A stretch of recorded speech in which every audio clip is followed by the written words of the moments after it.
Q&A tapos break tayo, no? May mga pagkain tayo dyan.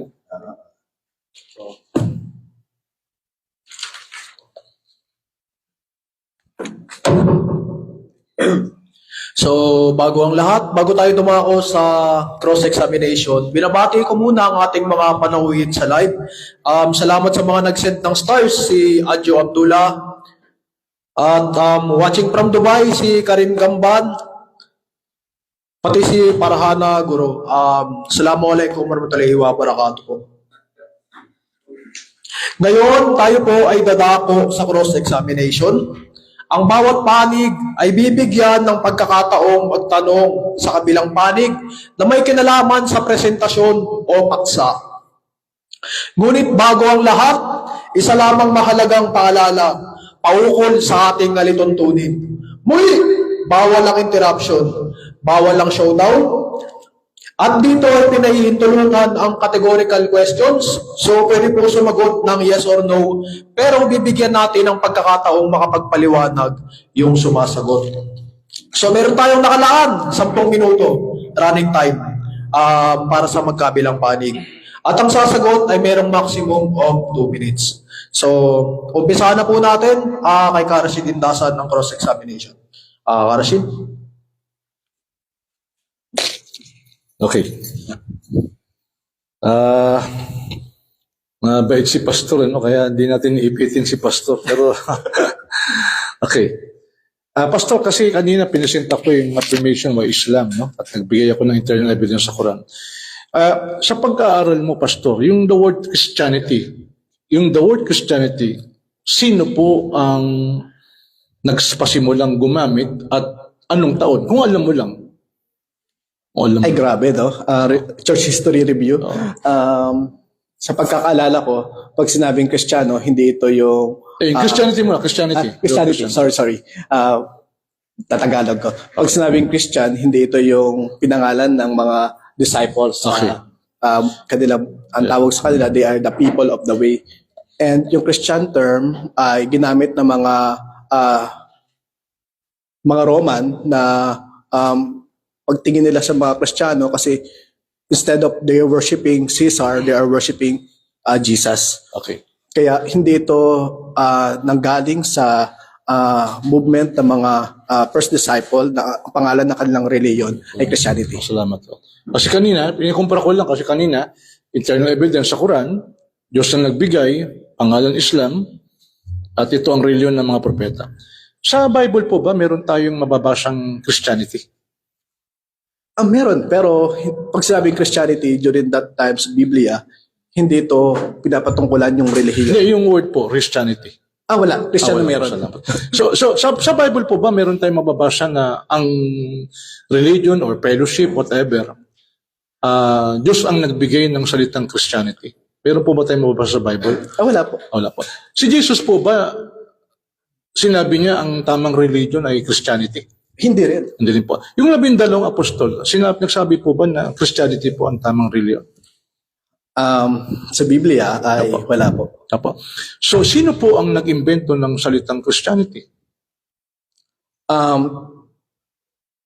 Sa pagkakaalam ko, Kung alam nila, kung ang mga... walang ipitan to, walang... Dabait si pastor eh. Ito ang tawag sa mga... Natatouch ako eh.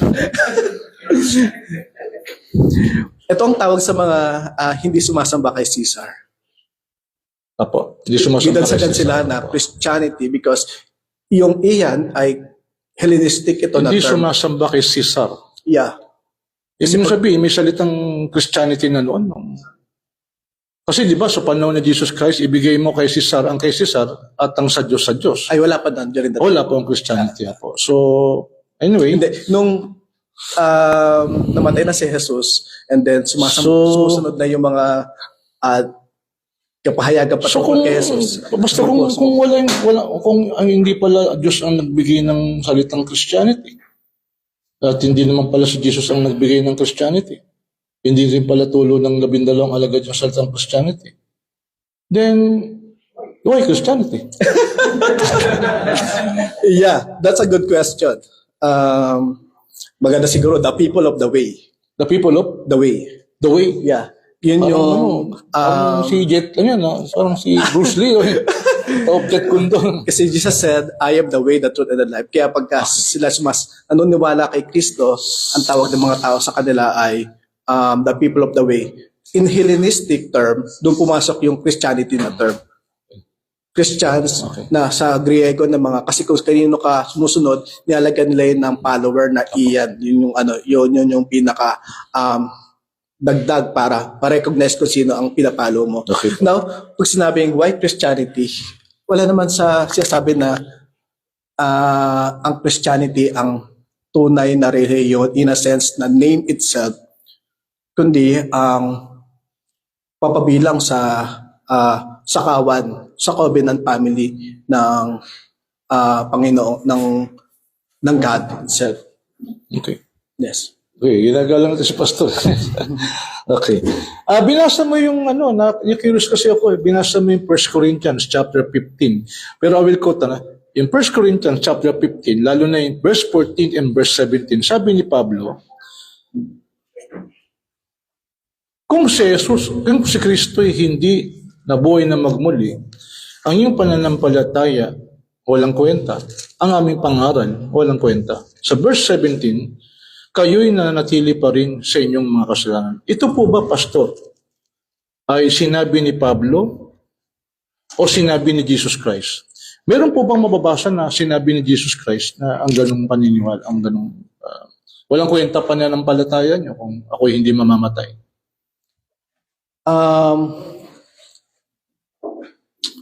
Wala kang mababasa sa Biblia. Apo, salamat. Si Pablo lang po. Si Pablo lang po nagsabi no. Ito yung Ay sabi niya, walang kwenta ang paniniwala nyo, walang kwenta pangaran namin, makasalanan pa rin kayo. Mabigat yung sinabi ni Pablo eh. yes. Yung ganito po bang pananalita, meron ka mababasa na kalintulad na sinabi ni Jesus sa Synoptic Gospel. Walang kwenta, walang kwenta ka, wala kang kwenta. Yes, yes. Wala kang kwenta. Curious lang ako. Kasi Yes. ang common ground natin si Jesus eh. Apo. Kung may sinabi si Jesus, why not, di ba? Eh ako natutuwa ako sa sinabi mo, pero mamaya mag-agree ako. Tutuwa ako sa sinabi mo kasi yung chapter 5 ng Mateo, saludo ko sa iyo. Wala kami tutol doon eh. Blessed are the peacemaker, for they shall be called the children of God. Eh sino po bang unang-unang peacemaker? Assalamu alaikum. Ayan. Okay. Blessed. You are blessed, yeah, Ustad. Maraming salamat kay Ustad. Anyway, isa pa. Binasa mo yung unang Korinto 8:6. Sa ganang atin, may isang Diyos lamang ang Ama. Pagkatapos, sinama mo si Jesus na isang Diyos. Bakit po sinabing Diyos din si Jesus doon sa unang Korinto 8:6, Pastor? Curious lang ako. Kasi ang nakalagay doon, sa ganang atin, for unto us, there is only one God, the Father. Period. Pagkatapos, binanggit niya si Jesus and one Lord, Jesus Christ. Bakit po naging Diyos si Jesus doon sa unang Korinto 8:6? Curious lang ako, Pastor. Yes. Thank you for that question. And napaka-importante nun na pag sinabing Lord, maraming itong pakahulugan. Adonai, tawag ito, guro, rabbi. Pero kung makikita natin yung attribution doon, kung paano nilarawan yung Father, ganoon din nilarawan yung si Jesus. Ang sabi ay, verse 6, the Father who is the creator of all things, and from whom we live. Kay Jesus naman, through whom all things were created, Opo. Sa pamagitan and through whom we live. Opo. Same attribution ng sa Ama at kay Jesus. Now, pag sinabing Lord, hindi pinapatungkulan dito na teacher.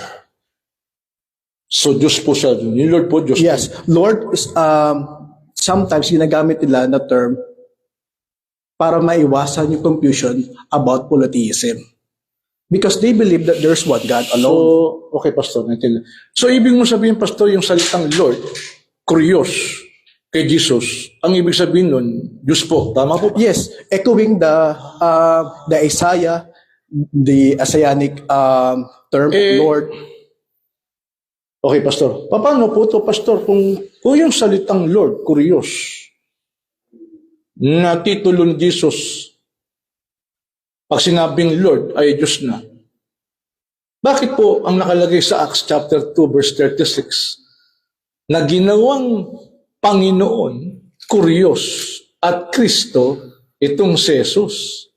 So lalabas, may isang Diyos na ginawang Diyos si Jesus Christ kung ang pahulugan po natin ng Kurios o Panginoon. Kasi yung salitang sabi ng Acts chapter 2 verse 36, si Jesus ginawa siyang Lord. Yeah. Dati pala siyang hindi Lord. Kung ang meaning ng Lord ay Diyos, dati pala hindi siya Diyos. Ginawa lang siyang Diyos. It's a no. Opo. So, Because paano po yun?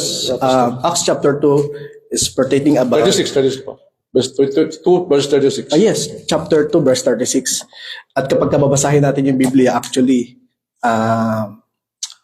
hindi siya Kaya hiwa-hiwalay. dapat malaman ng buong Israel na itong si Jesus na ipinako ninyo sa krus ay siyang ginawa ng Diyos na Panginoon at Kristo. Ito pong tanong ko. Sige. Kung ang salitang Panginoon ay Diyos at si Jesus ay Panginoon, kaya Diyos siya, bakit po nakalagay sa Acts chapter 2 verse 36, may Diyos, ginawa siyang Panginoon. Dati siyang hindi Panginoon, naging Panginoon lang siya kamakailan. So yun, maraming salamat po. Sagutin ko para maganda sentence. Sa Acts chapter 2, yung record nito, 36, dapat maunawaan natin to sa complete narrative na ang pinapatungkulan dito is the view of the resurrected, the risen Christ. Pag sinabing ginawa siyang Diyos, it speaks of vindication. Ngayon ay kinikilala, pagkilala, hindi dahil di siya Diyos dati, ngayon kinikilala na ang kanyang pagka-Diyos. Kailangan po. Matatay na ba ako para mas diretso tayo? Tapos, Pastor, may prayer. Abang nagpe-pray, kakain tayo. May pagkain tayo. Maraming salamat kay Honor. Salamat sa sponsor natin. Sponsor natin. Inalis po natin si Brother Harun, si NBI. Meron tayong NBI na kasama ngayon. Mahalaga to. Ano lang ang question ko? Simple lang.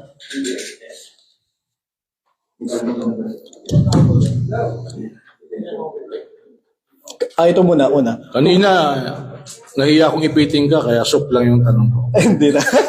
Ngayon, kung gusto mong ipitin ako, okay lang. Hindi po.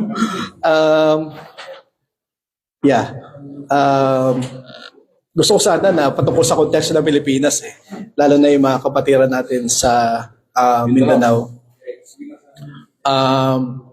Hindi ako Mindanao analysis. Okay po. Pero gusto ko matuto na kamusta kaya yung sa inyo pong palagay ang pagkakaroon ng election doon ay mas magiging papayapa pa o medyo magulo pa? Sorry. Okay lang. Sige. Kasi para Wala problema. medyo Natutuwa lang. Natutuwa na tato kasi parang layo yata sa topic natin. medyo para Okay lang. Well, una-una, hindi ako mahilig sa politics. No? Pero magkagayon pa man, there's nothing wrong sa election. Kasi magkagayon pa man, ito, ang panuntunan, as a Muslim, pakinggan nyo, kahit kayong mga Muslim din, nakalagay sa Quran ng ganito. Tingnan nyo, dali lang, sandali. Gusto ko lang i-quote ng tama sa Arabic.